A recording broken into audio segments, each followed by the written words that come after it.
Et bonjour à tous, on est aujourd'hui le dimanche 23 juin 2024. Je vous fais une petite vidéo sur le marché des crypto-monnaies. Ça fait très longtemps que je vous ai pas fait une update des actus tout simplement sur les cryptos. On a un Bitcoin autour de 64 000 dollars et un Ether autour de 3 500 dollars. Il faut savoir que le crypto Fear and Greed, il est dans le neutre, il est à 51. Pourtant, on a des prix qui sont quand même assez hauts. Donc là, j'ai mon CoinMarketCap en euros, on va le passer en dollars. Donc on revoit ici notre Bitcoin à 64 000 et l'Ether à 3400, 3500. Il y a quand même une certaine volatilité qui reste présente sur le marché des cryptos. On a toujours un Solana autour de 134 dollars. Donc Solana a quand même légèrement chuté, on va dire, depuis quelques semaines. Si on regarde sur le mois, si on regarde sur l'année.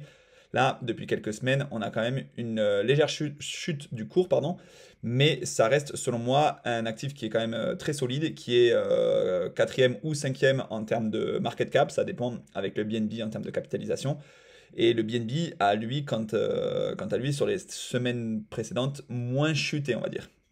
Donc il y a quand même une volatilité qui reste importante, mais le BNB, si je dis pas de bêtises, a dépassé son ATH le 6 juin, on était à 705 dollars. Et donc on voit qu'on est repassé plus haut que le précédent bull run.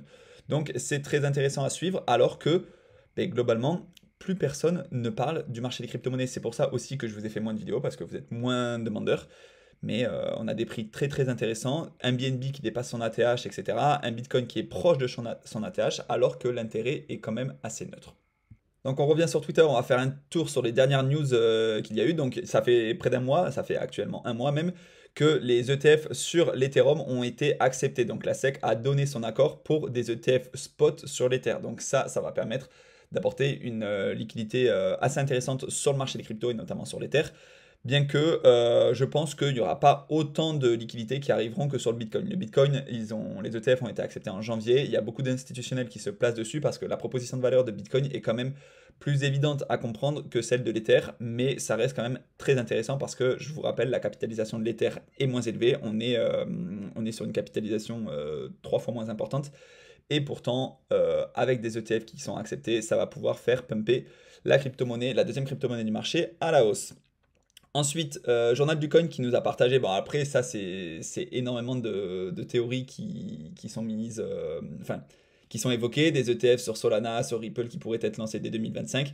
C'est vrai que l'approbation d'un ETF sur l'Ether pourrait permettre le champ des possibles, en fait, l'ouverture d'ETF sur d'autres crypto-monnaies. Et ça deviendrait très intéressant, notamment depuis que la SEC a approuvé l'Ethereum comme une commodity et non pas comme une security. Donc Asher nous a partagé cette victoire. On ne savait toujours pas si c'était une commodity comme le Bitcoin ou alors une security, c'est-à-dire un titre financier. Et c'est chose faite. Donc c'est plutôt une bonne nouvelle pour le marché des cryptos. Et comme je l'ai dit, ça va permettre l'ouverture de potentiellement d'autres ETF sur d'autres crypto-monnaies, à voir ce qu'il arrive dans les prochains mois, dans les prochaines années. Ensuite, rien à voir avec les cryptos, mais je vous partage un petit peu les hommes les plus riches du monde.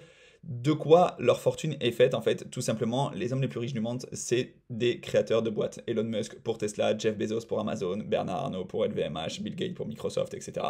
Donc voilà, et parmi tous les Américains, on retrouve le premier de ce classement, qui est Bernard Arnault avec LVMH. LVMH, pour rappel, c'est l'entreprise la plus capitalisée du CAC 40. Mais ça reste concrètement beaucoup moins que les grosses entreprises, et notamment les GAFAM.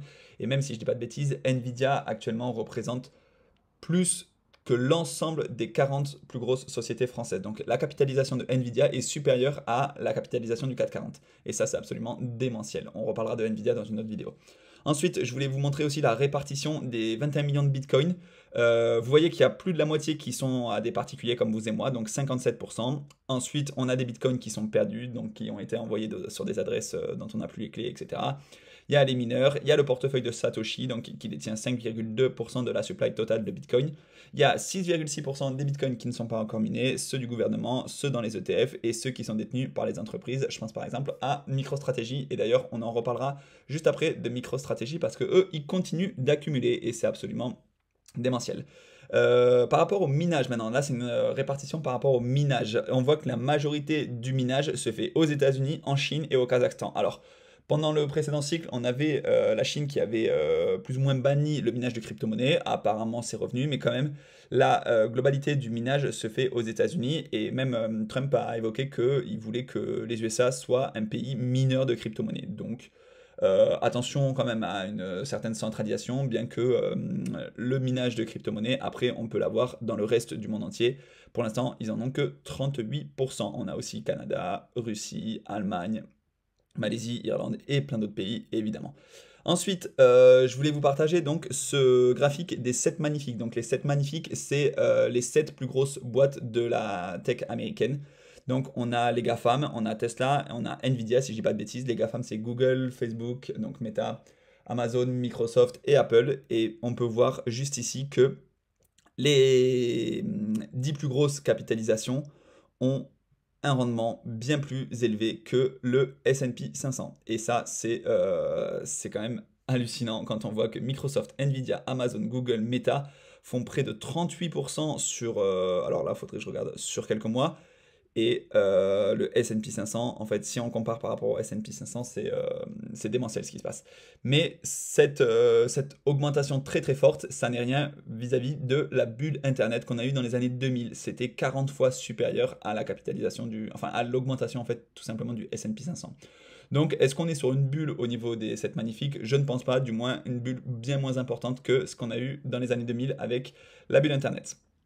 Ensuite, bon ça j'imagine que vous connaissez, les Français les plus riches investissent massivement dans des actifs financiers, donc actions, private equity, etc.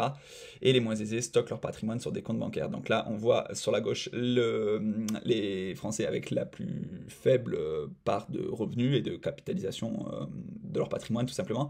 Et plus on s'en va vers la droite, plus on a des actifs financiers qui sont intéressants, et au milieu on a quand même pas mal d'immobilier. L'immobilier reste la classe d'actifs préférée des Français, mais on voit que dès que ça augmente vraiment en termes de patrimoine, dès qu'on passe au-delà des 500 000 euros de patrimoine, ben là on voit que la majorité du portefeuille est composée d'actions en bourse, du moins d'actifs financiers tels que le private equity et les actions. On va finir avec, bon, MicroStrategy, on en parlera juste après, et on va finir avec des actus concernant Binance qui régularise sa situation en Inde et au Canada. Ils sont en train de se régulariser de plus en plus à travers le monde. Binance, il faut savoir qu'ils ont une stratégie différente de Coinbase. Ils ont d'abord cherché à acquérir une masse critique de clients, donc beaucoup de clients, et maintenant ils se régulent de plus en plus, alors que Coinbase, ils ont d'abord visé la régulation, et maintenant je crois qu'ils cherchent à acquérir de plus en plus de clients. Binance qui annonce des airdrops, tout simplement, si vous détenez du BNB et que vous le stakez sur Binance, vous serez éligible à des airdrops. Donc on n'en sait pas plus pour l'instant, mais ça risque d'être très intéressant. Et je vous invite aussi à aller suivre le compte Binance France, tout simplement parce que des fois ils nous font des petits tutos, et là ils nous expliquent le quart des ordres, donc les ordres à la vente, les ordres à l'achat, la taille des ordres, et le dernier prix tradé, donc là par exemple, qui serait de 28 000 $. Voilà, c'est très intéressant d'aller suivre ce compte sur Twitter. On va finir avec deux petites actus. Donc, MicroStrategy qui achète encore des bitcoins, encore 786 millions de dollars de bitcoins.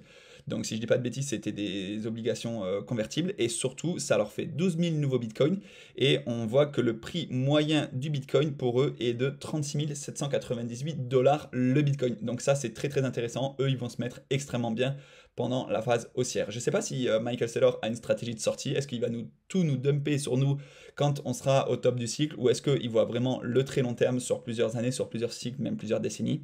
Je ne sais pas. Je pense qu'il voit long terme. Après, évidemment, il y aura une prise de profit au bout d'un moment quand on aura fait des multiples hallucinants. Et ensuite, on finit avec une banque qui deviendrait la première banque mondiale à proposer le trading de crypto au niveau du spot. Donc ça, c'est très intéressant. Ça va être intéressant à suivre, en fait, surtout que les grosses banques traditionnelles vont de plus en plus s'orienter vers le monde de la crypto, et notamment pouvoir échanger des cryptos au niveau du spot sur leur plateforme. Voilà, si vous avez des questions, n'hésitez pas dans les commentaires. Si vous voulez que je vous fasse plus de vidéos sur le marché des cryptos, pardon, n'hésitez pas non plus. Ça fait longtemps que je vous en ai pas fait, mais en ce moment, il se passe pas grand-chose, bien qu'on a quand même des nouvelles positives au niveau de l'Ether, au niveau de l'approbation de la SEC, au niveau de le fait que ce soit une commodity et non pas une security, le fait que MicroStrategy accumule, etc. Je pense que c'est une période intéressante pour accumuler, et on aura potentiellement une suite de bull run sur la fin de l'année 2024, début 2025, à voir comment ça va se poursuivre, mais je pense que le marché est toujours très intéressant. Voilà, je vous dis à bientôt, prenez soin de vos investissements et ciao!